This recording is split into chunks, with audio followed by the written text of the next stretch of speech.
Hello बच्चों, welcome to the my YouTube channel educational point. तो स्वागत है आपका मेरे इस नए वीडियो में। आज हम लेके आए हैं हिंदी निबंध कक्षा 10 और 12 के लिए, जो कि बहुत ही इंपॉर्टेंट है। 9 नंबर के आपके निबंध पूछे जाते हैं और जो जिन बच्चों का 90+ टारगेट है वो इस वीडियो को ज़रूर देखें। बहुत ही हेल्पफुल वीडियो है। और आज हम देखेंगे इसमें वृक्षों का महत्व, या फिर आपके क्वेश्चन आ सकते हैं वृक्षारोपण का महत्व या वृक्षों की रक्षा, पर्यावरण और सुरक्षा। तो वृक्ष से रिलेटेड जो भी आपके निबंध पूछे जाएंगे, अगर आप इस निबंध को लिखते हैं तो आपको 9 नंबर मिल जाएंगे। बहुत ही आसान सी भाषा में और बहुत ही छोटे और कम शब्दों में आपको ये निबंध मिलेगा, ठीक है। और बहुत ही इम्पॉर्टेंट है, तो आप इसे नोट कर लीजिएगा, कॉपी पेन ले लीजिए और आप इसे लिखते रहिएगा, क्योंकि आपके बोर्ड एग्ज़ाम में ये आने वाले हैं, ठीक है। सबसे पहले हम हेडिंग करेंगे रूपरेखा। और रूपरेखा में आपको मैंने बताया था कई वीडियो में कि हम वो लिखते हैं कि हमें इस निबंध के आगे किस किस बारे में बात करनी है, किस बारे में हेडिंग देके लिखना है, वो हम रूपरेखा के रूप से स्पष्ट करते हैं। हम इसमें आपके 6 हेडिंग्स हैं। पहला है प्रस्तावना, दूसरा है वृक्षों का आर्थिक महत्व, तीसरा है प्रत्यक्ष लाभ, चौथा है अप्रत्यक्ष लाभ, पांचवा है वृक्षों के विकास के लिए सरकारी प्रयास और छठवां है उपसंहार। तो सबसे पहले हम देखेंगे प्रस्तावना की वृक्ष के बारे में हमें क्या समझते हैं और इसका क्या तात्पर्य है। तो देखिए, प्रस्तावना में हम लिखेंगे कि हमारा देश प्राचीन काल से वन प्रधान रहा है, ठीक है। वन के लिए प्रधान रहा है। वन एक ऐसा गोदाम है जहां हमें भोजन बनाने के लिए ईंधन, फर्नीचर के लिए लकड़ी व कागज के लिए लुगदी की प्राप्ति होती है। वन प्राकृतिक ऊर्जा के मुख्य स्रोत हैं, ठीक है। किसी भी देश की आर्थिक विकास एवं उसकी समृद्धि के लिए वन का महत्वपूर्ण स्थान है। वन बाढ़ पर नियंत्रण करके भूमि के कटाव को भी रोकती है, ठीक है। तो यहाँ पे कहना क्या चाहता है, देखिए कह रहा है कि देश जो है वो वन के लिए प्रधान है। वन एक ऐसा गोदाम है जहाँ पर हम भोजन बनाने के लिए ईंधन, फर्नीचर के लिए लकड़ी और कागज लुगदी की प्राप्ति करते हैं। यहाँ तक तो आपको पता ही होगा कि लकड़ी कितना ज़रूरी है हमारे लिए। वन प्राकृतिक ऊर्जा के मुख्य स्रोत हैं, ठीक है। किसी भी देश में आर्थिक विकास एवं उसकी समृद्धि के लिए वन क्या है, बहुत ही महत्वपूर्ण है। और वन जो है नियंत्रण के लिए भूमि के कटाव को भी रोकती है। तो प्रस्तावना में हम इतना ही लिखेंगे। आगे हम हेडिंग देंगे वनों की आर्थिक महत्व। हेडिंग है वनों का आर्थिक महत्व। इसमें हम लिखेंगे कि पंडित जवाहरलाल नेहरू के शब्दों में एक उगता हुआ वृक्ष राष्ट्र की प्रगति का जीवित प्रतीक है, ठीक है। पंडित जवाहरलाल नेहरू जो हैं वो शब्दों में कहते हैं कि एक उगता हुआ वृक्ष राष्ट्र की प्रगति का जीवित प्रतीक है। भारतीय अर्थव्यवस्था में वनों का विशेष महत्व है और वनों के महत्व को प्रदर्शित करते हुए J.S. कॉलिंस ने लिखा है कि, ठीक है, इस वनों के लिए अर्थव्यवस्था में विशेष महत्व के लिए J.S. कॉलिंस ने लिखा है कि वृक्ष पर्वतों को थामे रखते हैं और वे तूफानों, वर्षा को दबाए रखते हैं तथा नदियों को अनुशासन में रखते हैं। इसके आगे लिखेंगे कि रखते हैं, ठीक है। और फिर वे झरनों को बनाए रखते हैं तथा पक्षियों का पोषण करते हैं। तो ये हो गया आपका वृक्षारोपण से तात्पर्य। अब हम हेडिंग करेंगे प्रत्यक्ष लाभ। प्रत्यक्ष लाभ में हमें क्या लिखना है, तो देखिए प्रत्यक्ष से हमें जो भी वनों से लाभ है हम उसको इसमें लिखेंगे। तो वनों से में हमें अनेक प्रकार की लकड़ियाँ प्राप्त होती हैं। वन से क्या होती हैं, अनेक प्रकार की लकड़ियाँ प्राप्त होती हैं। इनमें से साल, सागौन, चीड़, देवदार, शीशम, आबनूस तथा चंदन इत्यादि की लकड़ियां मुख्य हैं। इनमें से क्या होता है, कई ये सारी जो लकड़ियां हैं वो क्या हैं, मुख्य हैं।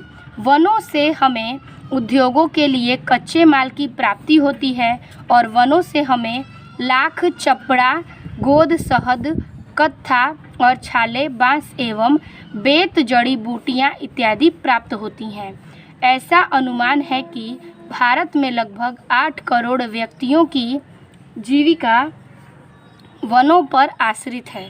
ठीक है, तो वन किस प्रकार से हमें क्या प्राप्त होते हैं, कौन सी लकड़ियाँ, और वन हमें उद्योग के लिए कच्चे माल की प्राप्ति कराते हैं, और इसमें हमें लाख, चपड़ा, गोंद, शहद और तथा छाले, बांस का वेतन और कई जड़ी बूटियां इत्यादि इससे प्राप्त होते हैं। तो ये हो गया हमारा प्रत्यक्ष लाभ। उसके आगे हम हेडिंग करेंगे अप्रत्यक्ष लाभ। अप्रत्यक्ष लाभ में लिखेंगे कि वातावरण के तापक्रम, नमी तथा वायु प्रवाह को नियंत्रित करके वन जलवायु को संतुलित बनाए रखते हैं। यानी कि वातावरण का जो तापक्रम है उसे नमी तथा वायु प्रवाह में नियंत्रित करता है और जलवायु जो है वो असंतुलित बनाए रखता है।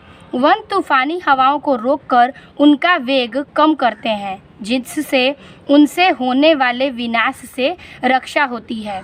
वन वर्षा करने में मदद करते हैं, अतः वन को वर्षा का संचालक कहा जाता है।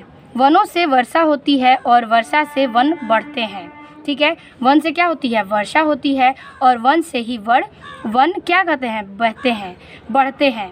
वन रेगिस्तान के प्रसार को रोकता है। क्या करता है, वन जो है वो रेगिस्तान के प्रसार को भी रोकता है, और वे तेज आंधियों, ठीक है यहाँ पे देखिए, और वे तेज आंधियों को रोककर वर्षा को आकर्षित करके तथा मिट्टी के कणों को अपनी जड़ों में बांधकर रेगिस्तानों के प्रसार पर रोक लगाते हैं। क्या करते हैं, जो वन है वो रेगिस्तान के प्रसार को रोकते हैं और तेज आंधियों को रोककर वर्षा को आकर्षित करके मिट्टी कणों में अपनी जड़ों को बांधकर रेगिस्तान से क्या करते हैं, प्रसार को रोक लेते हैं। तो ये हो गया हमारा अप्रत्यक्ष लाभ, जो कि आपके वातावरण से संबंधित है, और ये जो तूफान है, नदियां हैं, आंधियां हैं, उसको ये रोकते हैं वन के कारण। अब हम देखेंगे अपना अगला हेडिंग। अब हेडिंग करेंगे वनों के विकास के लिए सरकारी प्रयास। इसमें हमें क्या लिखना है, तो देखिए वन से रिलेटेड जो भी सरकारी प्रयास किए गए हैं वो क्या है। तो देश की वन संपदा को देखते हुए भारत सरकार ने इसके विकास के लिए अनेक महत्वपूर्ण कदम उठाए हैं। क्या किए हैं, जो देश की वन संपदा है उसको देखते हुए भारत सरकार ने अनेक वन के लिए अनेक महत्वपूर्ण कदम उठाए हैं। 1956 ईस्वी में अधिक वृक्ष लगाओ आंदोलन आरंभ किया गया। ठीक है, यहाँ पर 1956 ईस्वी में अधिक वृक्ष लगाने का आंदोलन जो है आरंभ किया गया, जिसे वन महोत्सव का नाम दिया गया। अब वन महोत्सव भी मनाए जाते हैं। सन 1965 ईस्वी में सरकार ने केंद्रीय वन आयोग की स्थापना की और वनों के विकास के लिए देहरादून में वन अनुसंधान संस्थान स्थापित किया गया, और वन के विकास के लिए देहरादून में वन अनुसंधान स्थापित किए। ठीक है, तो ये हो गया वन के विकास में कि कब कब वन का आंदोलन प्रारंभ किया, वन के उत्सव मनाए जाते हैं, और सरकार ने वन के लिए क्या क्या किए हैं। अब लास्ट हेडिंग हम देखेंगे, जिससे क्या तात्पर्य है, उपसंहार। उपसंहार तो मैंने आपको बताया था निबंध में बहुत ही इम्पॉर्टेंट है, और आपके सारे निबंध में ये लिखने होते हैं। तो उपसंहार में लिखेंगे कि प्राचीन काल से ही वन मनुष्य के संगी एवं सारथी बने रहे हैं। ठीक है, वन जो है वो प्राचीन काल से ही मनुष्य लोगों के संगी और साथी बने हुए हैं। जब मनुष्य जंगलों में रहता था तब वह पूरी तरह से वन पर आश्रित रहता था। ठीक है, पहले के लोग जो थे अगर वन में रहते थे तो वन पर ही वो आश्रित रहते थे। उसके द्वारा प्रदंत फल फूल कंद फूल आदि से ही अपना पेट भरते थे। तो वनों से वो फल फूल कंद मूल इत्यादि से अपना पेट भर लेते थे। इस प्रकार वन तथा मनुष्य का नाता बहुत पुराना है। इसी प्रकार हमारे वन जो है उसका मनुष्य से नाता बहुत ही पुराना है। ये हो गया आपका 6 हेडिंग के साथ पूरा समापन। आई होप आपको बहुत ही ईजी वर्ड्स में मैंने लिखा है, आपको समझ में आ गया होगा। तो क्लास 10th और 12th वाले बच्चे इसे नोट कर लें। आई होप आपको सारे टॉपिक समझ में आ गए होंगे जितने भी रूपरेखा में मैंने लिखा था, और बहुत ही इजी वर्ड्स में है। तो अब वीडियो अच्छी लगी हो तो लाइक कमेंट और अपने को दोस्तों को शेयर करना नहीं भूलिएगा, और चैनल पर नए हैं तो चैनल को सब्सक्राइब कर दीजिएगा। मिलते हैं आपसे इसी तरह के और बेहतरीन वीडियो में, तब तक के लिए धन्यवाद।